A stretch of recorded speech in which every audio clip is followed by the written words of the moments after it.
ọ̀rọ̀ justice for Mohbad tó ń lọ náà ni wọ́n ti interview Wunmi ní Arise TV. Ó ṣàlàyé báwọn ọ̀rọ̀ ṣe jẹ́ lẹ́kùnrẹ́rẹ́ o. Ẹ ká lọ ẹ wá lọ gbọ́n tó sọ. It's a moment to introduce our guest, starting with Omowunmi Aloba, a Nigerian entrepreneur and widow of the late Nigerian singer and songwriter Ilerioluwa Oladimeji Aloba, popularly known as Mohbad. The couple share a son called Liam. Omowunmi and I are also being joined here on Perspectives by Kabir Akingbolu, a constitutional lawyer and human rights activist. He's a lawyer to Cynthia Omowunmi Aloba, wife of the late musical artist Mohbad. Many thanks for both of you for answering your call today, our call today.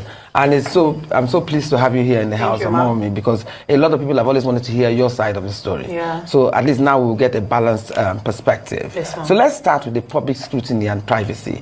You've been dealing with grief, but in the public eye, how have you been able to balance your private mourning with public attention? I mean, to be honest, it has not been easy. You know, the death of my husband is like a road shock to me. So it wasn't something that I planned, like it was going to happen to me. And you know, after his demise, it's been from one problem to another, different accusation. Like a lot of people that do not even have a personal relationship with me tend to have so many things to say about me. And you know, I just realized that no matter what life has thrown at me, I just have to be myself regardless of everything that is happening. And also I've got to realize that my presence in Liam's life matters more than anything. And that alone has been the only thing that's kept me going. That's good. But what do you think people understand? Do you think about the circumstances of his death? Are there any areas that you want to clear that the public has a wrong perception about? Yeah, I think one thing is, the reality that people are trying to shift away from is the fact that my husband got injured from a fight with his close friend, and also he was actually treated by a nurse.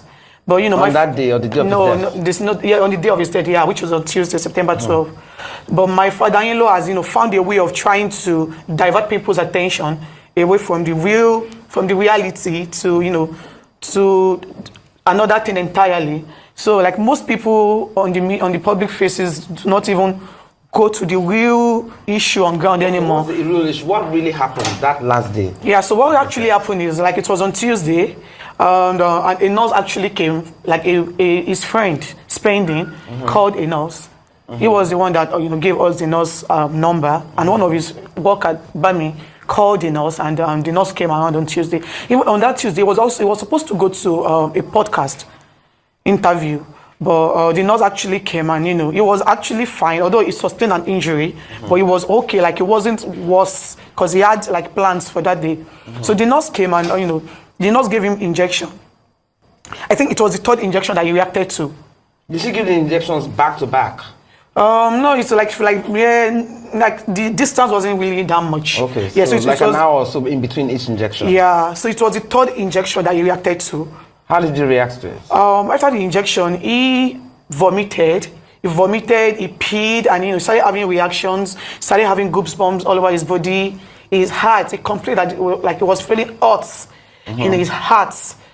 Do you understand? Like he told us to get him some water. That I want to put some water in his body, which his brother did. And he also said he needed cold, he needed AC. Like he's feeling hot inside. Like the injection is making him hot inside. And we tried our best. We took him to the hospital, and like 20 minutes after, the doctor said he's dead. 20 minutes after he had landed in the hospital? Yeah.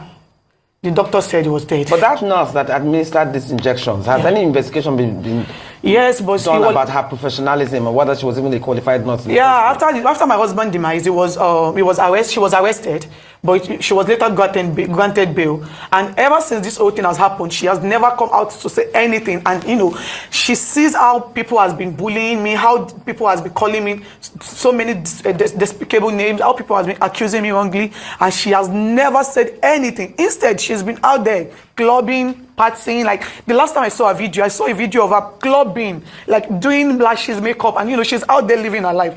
And it's just so unfortunate.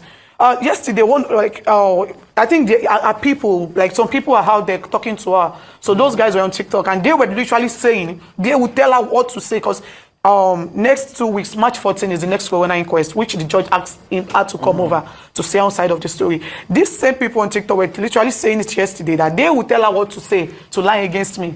Do you understand? But I did find out what was in that third injection that triggered this reaction. I think they were supposed to do that, but my father-in-law already buried my husband.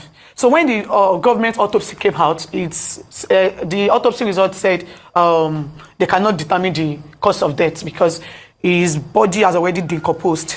So they couldn't get the right tissue to use for the autopsy. But was there any reason your father-in-law buried him? I mean, how soon was he buried after he was... Like he wanted to bury him that night, the night that he died. But is he a Muslim? He wasn't a Muslim. And, you know, a lot of people actually begged him not to, but he insisted I was going to do that. He wanted to bury him that night. Did he give any reason for this? He did not. He did not. He did not. You know, he just said he needs to bury him. Like, a lot of people begged him. He wanted to bury him that night, but they didn't give, like, he actually called the baale of where he wanted to bury my husband. But the baale said, there is no way that I cannot bring my husband that night. So he had to wait till the next morning and, you know. And even it was such a rush that even the coffin was so small for him. The coffin that he was the one that got the coffin. And the coffin was, you know, my husband was 6'1". But the coffin was very, very small that he had to break his head. Oh my God. This is harrowing to listen to.